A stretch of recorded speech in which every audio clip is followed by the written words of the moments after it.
Basically, it's about being purified by Krishna through different various difficulties and so on, karma, whatever. But these tests that she's getting are especially heavy, and so heavy that it brings it comes to the limit practically. And what does Krishna want? I have a story for you, and that is this. One day, when we were small, we thought of building a life. And as we thought of building a life, it was just like building a house. And oh yes, we designed it nicely, and and there it was, my life. Pictures we have of it also, and it's everywhere. We even have a Facebook page where it is nicely shown. Our life, my house that I have built. It said, but then when we became involved in Krishna consciousness, then Krishna, he began to make changes in that house. Yes. Now that was to be expected. We were ready for it. We'd read that in the books to get some purification. So Krishna is going to make some changes in the house. But lately what he's doing, it is too much. He is like breaking the whole house. What is this? He's supposed to, okay, some modifications, but now he's breaking the whole house. I heard that he's not just modifying it a little bit so that I can live in there. Lately, I heard he's breaking the whole house and changing the whole house so that he can live in there. So Krishna, he is upsetting our plans, everything we have arranged, because he wants to live in our life. And yes, so many lifetimes in this world, so many material attachments, sometimes it takes strong medicine. But we have to be brave. We have to have courage. And we get this courage together. See? Together we get strength. Not alone. We're not alone. Because I also thought that I was the one that got especially the heavy part of life. I could tell you privately, maybe. I don't want it all over Facebook. But I could, tell you, give you a list of some of the things that happened in my life. And some people, when they hear it, they go, oh my God. No. Really? Oh, yeah. Lucky me. And then I look at other people and everything seems to look at like Gaur Hari, Looks like his life is really nice and really smooth and he gets everything.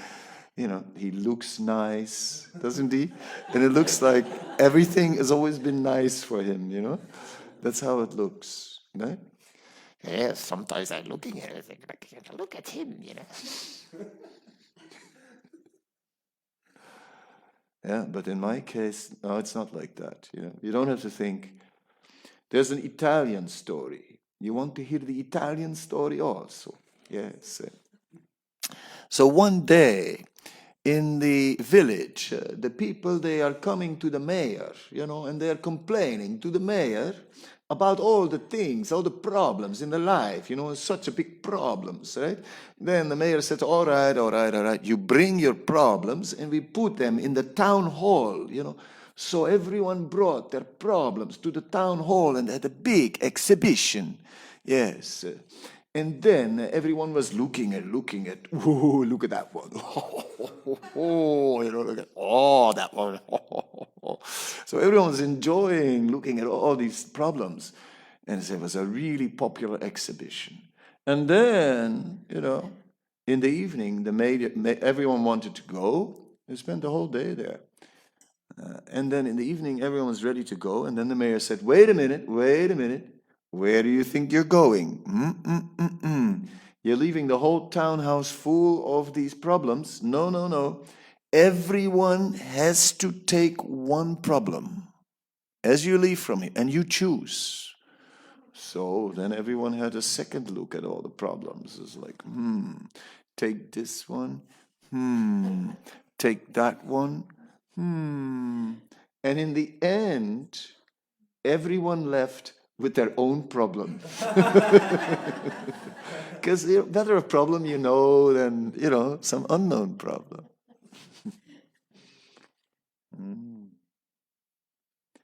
Yeah, we have to be brave. And together we'll do it. Together.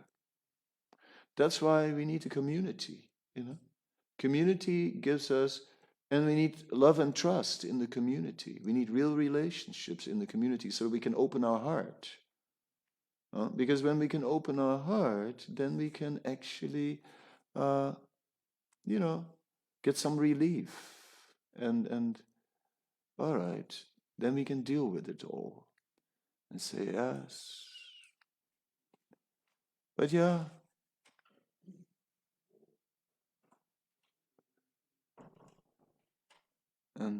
And some people, they get it so heavy and they have so much courage.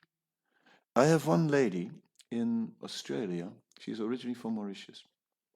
And she and her husband were supposed to become my disciples, and it was sort of close to initiation time. And then she got she got what you call encephalitis, an infection of the brain. And it was swelling and this, that, and the doctors decided to operate. Unfortunately, the operation went wrong. And the next time I saw her, she was in a hospital, propped up in pillows and sitting like that, and nothing moved. No expression, the eyes didn't move, no blinking. And but I went there to visit, and I spoke some words. And later, it came out that she was locked in. You hear these stories, people are locked in their bodies, and they cannot do anything, but she could hear everything, she could see everything, but she could not communicate, not at all. It took many years, and slowly, now she is like a paraplegic in a special wheelchair, support here, support there, everywhere, and she can point at things on an iPad, right? And sort of make some sounds that her husband can understand. He's the caretaker. I can't, but yeah. But she's positive. She's Krishna conscious. She stayed a devotee, and she's still a devotee. And she's like, and she and then recently, she can start typing, right? And suddenly she starts sending me messages, and she's telling me things that she's thinking, and it's amazing because, she's just seeing the mercy of Krishna, and she's like, phew. That's when I feel humbled, and when I say, my problems, it's nothing, because at least I can still talk, and do many other things. So it's all relative.